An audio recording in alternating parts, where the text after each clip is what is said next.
लेकिन आज supreme court ने जो बात कही है, मैं बार बार कह रही हूं, ये टिप्पणी ममता बनर्जी और उनकी सरकार और पुलिस के लिए नहीं है, ये उन सब के लिए है जो बार बार ये सवाल उठाते रहे कि ममता बनर्जी ने तो सब ठीक किया, ममता बनर्जी ने तो सब ठीक किया, बस कोलकाता में है इसलिए इस मामले को इतना तूल दिया जा रहा है, कहीं और होता तो इतना तूल नहीं दिया जाता। ये कंपैरिजन ही गलत है।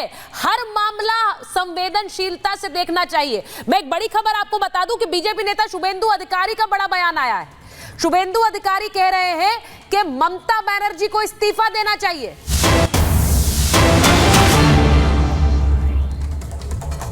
कोलकाता में शुभेंदु अधिकारी ने कहा ममता बनर्जी का इस्तीफा ही एकमात्र उपाय है।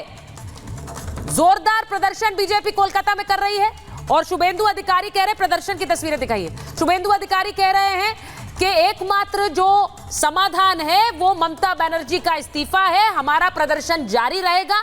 ममता बनर्जी इस्तीफा नहीं देती तो राज्य के यही हालात बने रहेंगे। बीजेपी के 45 पदाधिकारियों को जबरन हिरासत में लिया गया है। वो क्या कर रहे थे? वो सिर्फ प्रदर्शन कर रहे थे। अब जरा बताइए, इसी बात पर आना चाहती हूं। प्रदर्शन कर रहे हैं, कोर्ट ने पिछली बार भी बोला प्रदर्शन कर रहे हैं तो आप बल प्रयोग नहीं करेंगे। शाजिया जी जरा बताइए, शाजिया जी को स्क्रीन पर लीजिए। शाजिया जी, अब तो खुलकर बीजेपी कह रही है कि ममता बनर्जी का इस्तीफा ही एकमात्र रास्ता है। देखिए, भाजपा लगातार कह रही है, लेकिन ये मांग तो लोगों के मन में है, उनकी जबान पर है। और अब सोचिए सुप्रीम कोर्ट की सुप्रीम फटकार और लताड़ और किस तरह की बात, जिससे साफ साफ जिसमें कहा गया है कि इस तरह की क्रिमिनल नेग्लिजेंस, इस तरह की लापरवाही हमने पहले कभी नहीं देखी। और अब एक एक करके साहब तथ्यों को देखिए क्या हुआ है वहाँ पे। ये तक कहा जा रहा है कि इस मामले में और कुछ ज़्यादा है। हमने पता चला है जो डेप्यूटी सुपरिंटेंडेंट है, पूर्व डेप्यूटी सुपरिंटेंडेंट है, और मुझे फिक्र है उनकी कि अभी वो शिकार ना हो।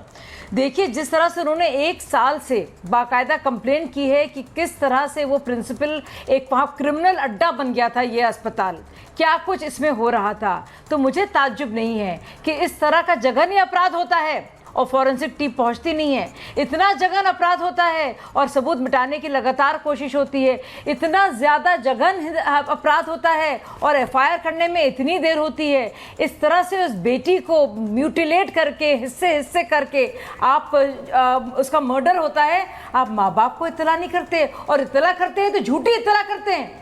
आप सोचिए क्या कुछ हो रहा है। अभी भी माँ बाप आहत हैं। अच्छा, माँ बाप को एक फोटोग्राफ आप लेने देते हैं और 3 घंटे बाद मिलवाते हैं। क्यों आपको इतनी जल्दबाजी होती है कि उसको जल्दी से पोस्टमार्टम करो? और अननेचुरल डेथ, सब दिख रहा है सबको कि वो मर्डर है, खून निकल रहा है आंखों से और उसके प्राइवेट पार्ट से, कॉलर बोन टूटी हुई है। मतलब आप किस दुनिया में रह रहे हैं। मैं मानती हूँ हैवानियत है ये, मैं मानती हूँ बहुत जगह ऐसा होता है और ये शर्मसार करते हैं सब हरकतें हमको, लेकिन यहाँ पे बाकायदा एक पूरा नेक्सस है, एक शिकंजा है जिसमें अपराधी शामिल है, पुलिस शामिल है, शासन शामिल है, प्रशासन शामिल है, मुख्यमंत्री के चुने हुए लोग हैं, ये उनको बचाया जा रहा है, अभी भी बचाया जा रहा है। हर वक्त ममता बनर्जी जो है 144 लगवा देती है।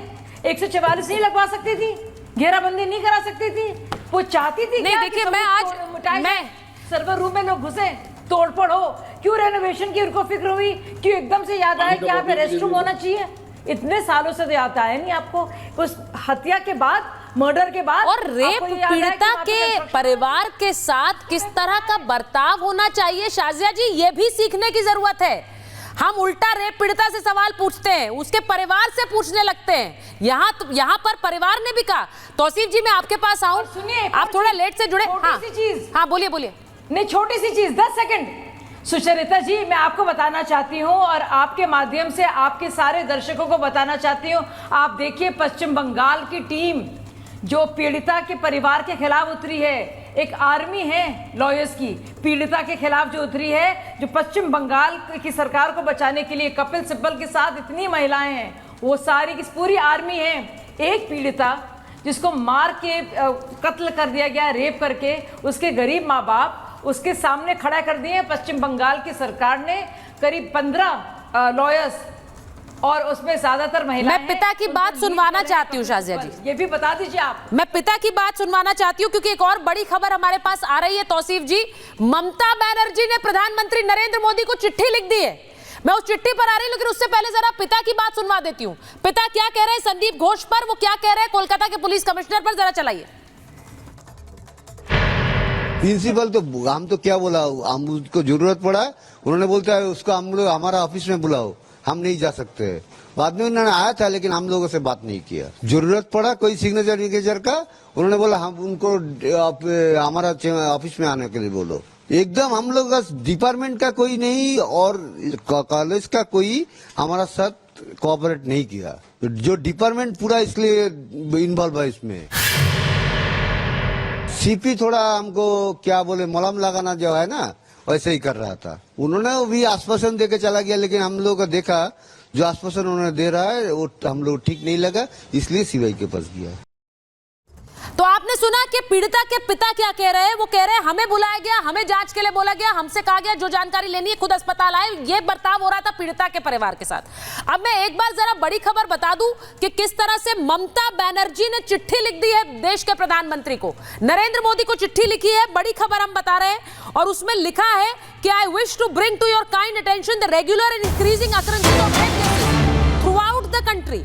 अब ममता बनर्जी लिख रही हैं कि पूरे देश में रेप की वारदातें बढ़ गई हैं और जो डेटा हमारे पास है उसके मुताबिक 90 रेप हर रोज हो रहे हैं देश भर में, और ये लोगों का भरोसा हिला देने वाला है। ये वो लिख रही है, this shakes the confidence and conscious of the society. Such serious and sensitive issues need to be addressed in a comprehensive manner। यानी कि इस पूरे मामले पर अब हमें एक कदम उठाना होगा। ममता बनर्जी जिनको आज जिनकी सरकार और पुलिस को सुप्रीम कोर्ट ने फटकार लगाई है, वो अब नरेंद्र मोदी को चिट्ठी लिख रही है, प्रधानमंत्री को, और कह रही है कि देश में तो रोज 90 रेप हो रहे हैं, हम क्या कर रहे हैं इसको लेकर। अब अपने प्रदेश में जो फटकार मिल रही है, क्या उसे एक तरफ करते हुए फास्ट ट्रैक कोर्ट में मामले की सुनवाई की मांग भी वो कर रही है। ये सब बहुत अच्छा है तौसीफ जी, ममता बनर्जी जो कह रही है ये बहुत अच्छा है। वो बोल रही है कॉम्प्रिहेंसिव नीति बने, लेकिन ये वो तब बोल रही है जब वो खुद खटगरे में खड़ी हो गई, जब उनकी सरकार से और उनकी पुलिस से सवाल पूछे जा रहे हैं।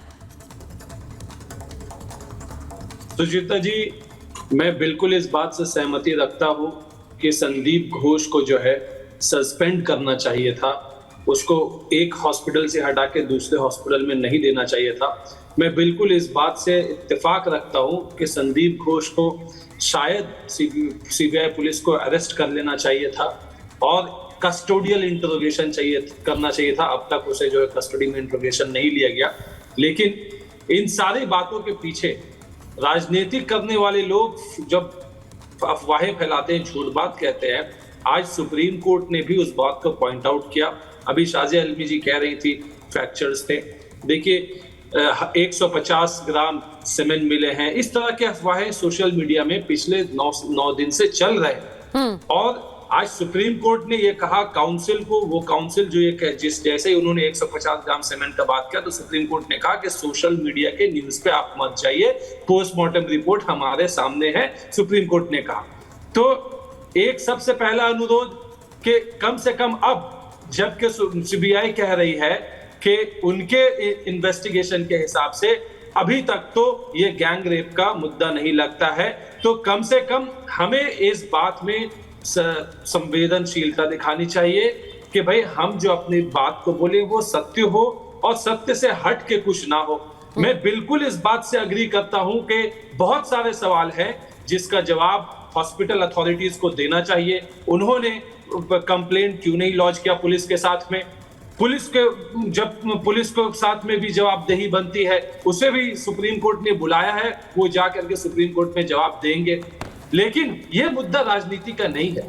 आज जो पीड़ित की जो पेरेंट्स हैं, माता पिता है, वो केवल एक ही चीज चाहती है, जस्टिस हो, इंसाफ हो। और इंसाफ क्या है? इंसाफ ये है कि जो रेपिस्ट है, जो मर्डरर है, उसे जल्द से जल्द फांसी में चढ़ाया जाए।